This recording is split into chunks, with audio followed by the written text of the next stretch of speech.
ಸಶರೀರಿಯಾಗಿ ಈ ಒಂದು ದೇಶವನ್ನು ಸುತ್ತಾಡಿದ್ದಾರೆ. 500 ವರ್ಷ ಸಶರೀರಿಯಾಗಿದ್ದರಂತ ಮೌನೇಶ್ವರರನ್ನು, ಜಗದ್ಗುರು ಮೌನೇಶ್ವರರಂತ. ಆ ಒಂದು ಎಲ್ಲ ಕಡೆ ಅವರು ಪವಾಡಗಳನ್ನು ಮಾಡಿದ್ದಾರೆ. ಇವರಿಬ್ಬರು ಭೇಟಿ ಎಲ್ಲಿ ಆಗ್ತದಂದ್ರೆ ಲಕ್ಷ್ಮೇಶ್ವರದಲ್ಲಿ ಭೇಟಿ ಆಗ್ತದೆ, ನಾಗಲಿಂಗೇಶ್ವರಿಗೆ ಮತ್ತು ಮೌನೇಶ್ವರಿಗೆ.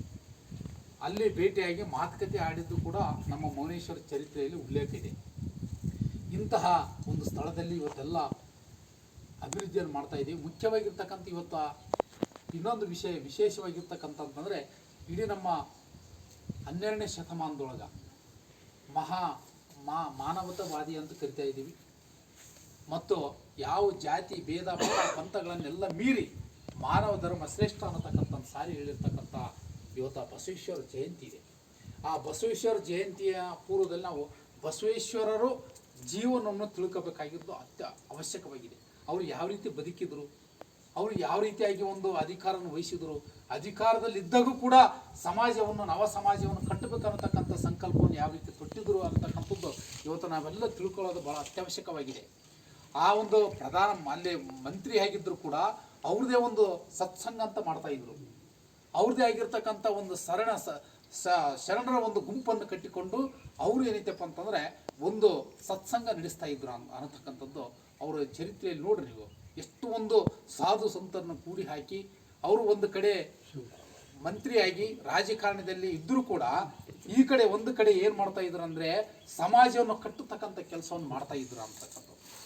ಇದು ಬಹಳ ನಾವು ತಿಳ್ಕೊಬೇಕಾಗಿರ್ತಕ್ಕಂಥದ್ದು. ಇವತ್ತು ನಾವು ನೋಡ್ತಾ ಇದ್ದೀವಿ, ಇವತ್ತು ದೇಶದಲ್ಲಿ ಏನೇನು ಆಗ್ತಾ ಇದೆ, ಇವತ್ತು ಬೆಳವಣಿಗೆಗಳು ಏನು ಆಗ್ತಾ ಇದ್ದಾವೆ ಅನ್ನತಕ್ಕಂಥ. ಹಿಂದೆ ಸುಮಾರು 10-15 ವರ್ಷಗಳ ಹಿಂದೆ ಹೋದಾಗ ನಾವು ದೇಶದಲ್ಲಿ ಏನೇನು ದುರ್ಘಟನೆಗಳಾದವು, ಈ 10 ವರ್ಷದಿಂದ ಇಲ್ಲಿಯವರೆಗೆ ಏನು ಒಳ್ಳೆಯ ಕೆಲಸಗಳಾಗಿದ್ದವು ದೇಶದಲ್ಲಿ ಅನ್ನತಕ್ಕಂಥದ್ದು ನಾವು ಈ ರಾಜಕಾರಣದಲ್ಲಿ ಕೂಡ ನೋಡಬೇಕಾದ ಅತ್ಯವಶ್ಯಕವಾಗಿದೆ.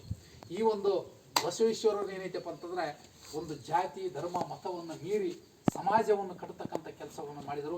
ಹೆಣ್ಣು ಗಂಡು ಬೆಂಗ ಯಾವುದೇ ಭೇದ ಭಾವ ಮಾಡಲಾರ್ದೆ, ಆಮೇಲೆ ಲಿಂಗ ಭೇದ ಭಾವ ಮಾಡಲಾರ್ದೆ, ಜಾತಿ ಭೇದ ಭಾವ ಮಾಡಲಾರ್ದೆ ಎಲ್ಲ ನವ ಸಮಾಜ ಸಮಾಜವನ್ನು ಕಟ್ಟತಕ್ಕಂಥ ಕೆಲಸಗಳನ್ನು ಶ್ರೀ ಬಸವೇಶ್ವರರು ಮಾಡಿದರು. ಇವತ್ತು ಅದರ ಬಗ್ಗೆ ನಾವೆಲ್ಲರೂ ಮಾತಾಡ್ತಕ್ಕಂಥದ್ದು ಅವಶ್ಯಕತೆ ಇದೆ ಅನ್ನತಕ್ಕಂಥದ್ದು. ಸುಮಾರು ದಿವಸ ಇಲ್ಲಿ ಸೇರ್ತಾ ಇದ್ರು, ಇಲ್ಲೆಲ್ಲ ಒಳ್ಳೆಯ ಕೆಲಸಗಳು ಮಾಡ್ತಾಯಿದ್ರು, ಎಲ್ಲ ಜ್ಞಾನವನ್ನು ನೀಡ್ತಾ ಇದ್ರು ಅಂತ ಹೇಳಿದ್ರು ನಮಗೆ. ಅದು ಯಾವಾಗ ಜ್ಞಾನವನ್ನು ನಾವು ನೀಡ್ತಾ ಇದ್ದೀವಿ ಅಲ್ಲಿ ಯಾವತ್ತು ಸಮೃದ್ಧಿ ಇರ್ತದೆ. ನಾವು ಜ್ಞಾನದ ಬಗ್ಗೆ ಎಲ್ಲಿ ಮಾತಾಡ್ತೀವಿ ಅಲ್ಲಿ ಸಮೃದ್ಧಿ ಇರ್ತದೆ. ನಾವು ಅಜ್ಞಾನದ ಬಗ್ಗೆ ಎಲ್ಲಿ ಮಾತಾಡ್ತೀವಿ ಅಲ್ಲಿ ಬಡತನ ಇರ್ತದೆ, ಅಲ್ಲಿ ಕೊರಗು ಇರ್ತದೆ, ಅಲ್ಲಿ ಬರಡುತನ ಇರ್ತದೆ ಅಂತ ಹೇಳ್ತಾ ಇದ್ದೀವಿ.